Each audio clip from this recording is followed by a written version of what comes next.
बिहार सरकार ने शराब को बंद करके 20,000 करोड़ रुपया जो प्रति वर्ष आय आ रही थी बिहार में, वो बंद करके घरे घरे होम डिलीवरी शराब करा दिया है। शराब तो लोग पी रहे हैं, महंगा मिल रहा है, घर पे पहुंच जाए, जो कि हकीकत है, आप किसी से भी पूछ सकते हैं। हम लोग क्या करेंगे, नहीं, शराब को चालू करेंगे, लेकिन उसका तरीका अलग होगा। मेन जगहों पर शराब बेची जाएगी, जो आधार कार्ड लेके जाएगा उसको शराब मिलेगा, उसका तरीका तारीख पे तारीख ही चलते जा रही है। अभी 19 मार्च को भी हुआ था, लेकिन फिर भी हम लोगों का टाइम नहीं आया। 33 तक ही ये जज साहब ने किया और 37 पर था, और फिर तारीख पे तारीख आ गया, लेकिन आज तक कोई फाइनल नहीं है। बताइए कितने का एज निकल गया, कितने डेथ कर गए। हैंडलूम का काम है, तो ऐसे उनके बिजनेस को ग्रो करने के लिए हमारी सरकार पैसे मुहैया कराएगी, जिसका वर्ष में 4% लिया जाएगा।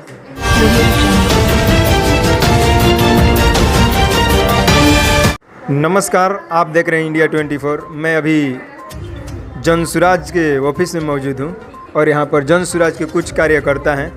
हम उनसे बातें करेंगे कि यहां पर एकजुट किस लिए हुए हैं।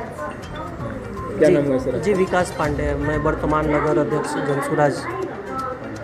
तो सर, यहाँ पर मीटिंग रखने का मेन उद्देश्य क्या है? मीटिंग जागरूकता अभियान है। ये मीटिंग ये इस पर्पस पे है कि जो हमारी महिलाएं हैं, हमारी बहनें हैं, उनको कैसे उनको सेल्फ डिपेंड कैसे बनाया जाए, उनको कम से कम व्यवस्था में उनको कैसे सुदृढ़ किया जाए, इस विषय पे मीटिंग हम लोग की चल रही थी। तो उनको सुदृढ़ बनाने के लिए कुछ मुद्दे पर उन्हें क्या सिखाने के लिए बात की? जी, हमारे मुद्दे हैं, देखिए, जैसे समूह चलता है और लोकल फाइनेंसर से फाइनेंस जो पैसे लेती हैं, ऋण पे लिया जाता है, उसमें काफ़ी उनको महंगा पड़ जाता है। 22 से 25% लगभग लग जाता है महीने का। टोटल में 10% पे ब्याज पे लेती हैं, इससे बहुत उनको नुकसान होता है। और हमारी जब गवर्नमेंट जनसुराज आती है तो हम लोग जो इनके रोजगार और बाकी भी चीज़ों के लिए निजी जीवन में हो सकता है कि बहुत महिलाएं हैं जो ब्यूटी पार्लर खोलना चाहती हैं, और भी हैंडलूम का काम है, ऐसे उनके बिजनेस को ग्रो करने के लिए हमारी सरकार पैसे मुहैया कराएगी, जिसका वर्ष में 4% लिया जाएगा। हम यहाँ पर आप सुन रहे हैं कि जनसुराज के माध्यम से स्त्रियों को कम ब्याज दर पर उन्हें आगे बढ़ने के लिए बिजनेस में मदद करने की बात यहाँ पर सर के द्वारा आप सुन रहे हैं। और जनसुराज पार्टी जो है, आज इस बहुत सारी पार्टियाँ हैं, लेकिन आज जनसुराज को आगे बढ़ते हुए हम देख रहे हैं। और जनसुराज इस समाज को और इस देश को विकास करने के लिए किस मुख्य मुद्दे पर लेकर काम कर रही है? इससे पहले भी हमने बताया कि जनसुराज सिर्फ एक पार्टी नहीं है। जनसुराज एक मुहिम है हम लोग का, व्यवस्था परिवर्तन का। व्यवस्था परिवर्तन हम करने आए हैं। हमें देखिए, सत्ता बदलते रहे, व्यवस्थाएं यहाँ नहीं बदली, तो हम व्यवस्था परिवर्तन के लिए आए हुए हैं। हमारी जो पार्टी है, व्यवस्था बिहार में जो चरमराई हुई व्यवस्था है, चाहे वो पलायन की हो, मेडिकल से सारे जुड़े हुए चीज़ देखते हैं आप। हमारे डिस्ट्रिक्ट में ही देख रहे हैं आप कि यहाँ से रेफ़र कर दिया, छोटे छोटी बीमारी भी होती है तो यहाँ से डॉक्टर रेफ़र कर देते हैं कि आप BHU चले जाइए। व्यवस्थाएं नहीं है, व्यवस्थाएं चरमराई हुई है हर लेवल से। यहाँ पर कहना है कि बिहार की व्यवस्था चरमराई हुई है, जनसुराज उसके लिए बेहतर काम करेगी, चाहे वो शिक्षा के क्षेत्र में हो या मेडिकल के क्षेत्र में हो या कोई रोजगार के क्षेत्र में हो। तो आइए, और भी यहाँ पर सर हैं, उनसे भी बातें करेंगे। सर, क्या नाम है आपका? विजयानंद वर्मा, जनसुराज के पदाधिकारी हूँ मैं। मैंने सुना कि जनसुराज का कुछ 5 मुख्य मुद्दे हैं जिस पर वो काम कर रही है। वो कौन कौन से मुद्दे हैं? संक्षिप्त में बता देते हैं, हम लोगों का कैलेंडर में भी लिखा हुआ है। पहला मुद्दा है युवाओं का पलायन रोकना।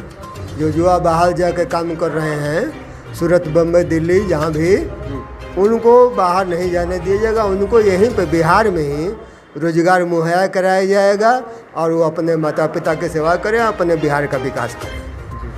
तो यहाँ पर युवाओं को विशेष तौर पर विकास की बात की जा रही है। क्या जनसुराज पार्टी अपने मुद्दे पर खरे उतरेगी? 101% खरा उतरेगी। अभी तक तो सबको आप लोगों ने देख लिया। अब मैं सभी आपके माध्यम से सारी जनता से ये वादा करता हूँ कि 70 वर्षों से आप कभी भाजपा कांग्रेस और नए दलों को देखे, विश्वास किए, 5 बरस के लिए कम से कम हम लोगों पर भी विश्वास कीजिए और हम लोगों का साथ जुड़िए। 5 वर्ष के बाद नहीं करेंगे तो आपका अधिकार है, हटा दीजिएगा, लेकिन 5 वर्ष का समय हम लोगों का आने वाले विधानसभा चुनाव में हम लोगों को सपोर्ट करके 5 साल का समय दीजिए और तब देखिए। इनका कहना है कि हमें भी एक मौका दीजिए, हम जरूर बिहार के लिए और इस देश के लिए बेहतर काम करेंगे। और आपका कहना था कि जो वृद्धा पेंशन है 400 से बढ़ाकर 2000 रुपये कर दिए जाएंगे, क्या ये संभव है? 101% संभव है। देखिए अभी क्या हुआ, हम लोगों के देखा देखी तेजस्वी यादव ने माँ बहन योजना बनाया और माँ बहन योजना बना के बोला कि 2500 रुपया प्रत्येक महिलाओं को हम प्रति माह देंगे।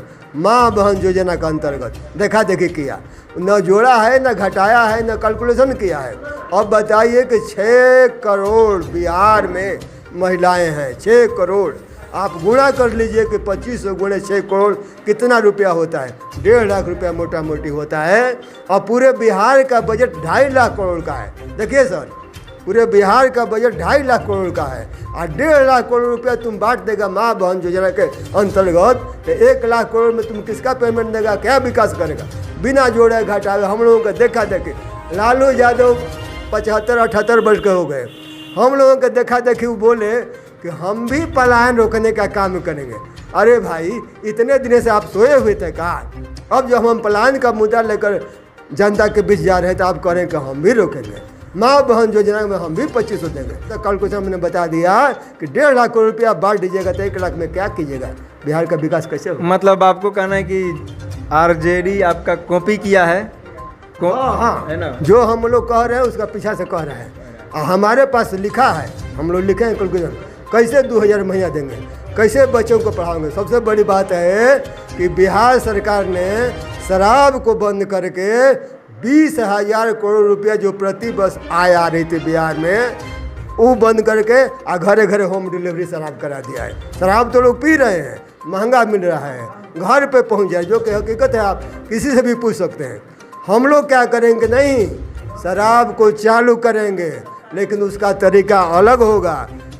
मेन जगहों पर शराब बेची जाएगी, जो आधार कार्ड लेके जाएगा उसको शराब मिलेगा, उसका तरीका अलग होगा। वो जो 20,000 करोड़ रुपया आएगा, वो 20,000 करोड़ रुपया को हम बच्चों को पढ़ाने में, महिलाओं को आगे बढ़ाने में खर्च करेंगे।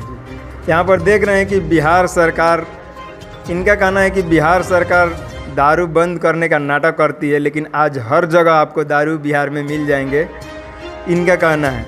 इसलिए जन सुराज पार्टी का कहना है कि जब हमारी सरकार बनेगी तो इस पर पूरी तरह से हम व्यवस्थित ढंग से इस पर भी कार्य करेंगे। जी, अब हमारे साथ एक मैम है, उनसे भी बातें करेंगे जन सुराज पार्टी को लेकर। जी नमस्कार आप सभी मीडिया बंधुओं का। मेरा नाम रीना शर्मा, बक्सर अनुमंडल अध्यक्ष जन सुराज से मैं बोल रही हूँ। और मैम, जो और मुद्दे बाकी रह गए जो सर नहीं पता, और कौन से मुद्दे? देखिए, पहले तो मैं ये बताऊंगी कि जो अभी सरकारें चल रही हैं, मेरे मन में एक उलझन है जो मैं इस मीडिया के माध्यम से मैं बोलना चाहती हूँ। जैसे कि हम लोग एनम हैं, एनम किए हुए हम लोगों का करीब हमारा 13-15 का ही एनम है किया हुआ।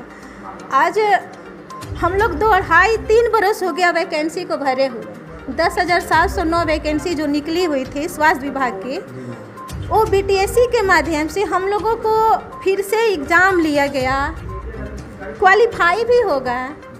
प्लस में हम लोगों का ये जो डॉक्यूमेंट वेरिफिकेशन होता है वो भी BTSC ने कर लिया। ज्वाइनिंग लेटर सिर्फ आने वाला था, लेकिन क्या होता है, जैसे कि एक दामिनी पिक्चर था, तारीख पे तारीख, उसी तरह से आज हम लोगों के साथ हो रहा है कि तारीख पे तारीख ही चलते जा रही है। अभी 19 मार्च को भी हुआ था, लेकिन फिर भी हम लोगों का टाइम नहीं आया। 33 तक ही ये जज साहब ने किया और 37 पर था, वो फिर तारीख पे तारीख आ गया, लेकिन आज तक कोई फाइनल नहीं है। बताइए कितने का एज निकल गया, कितने डेथ कर गई, लेकिन आज तक उस वैकेंसी को न रद्द किया और न दिया।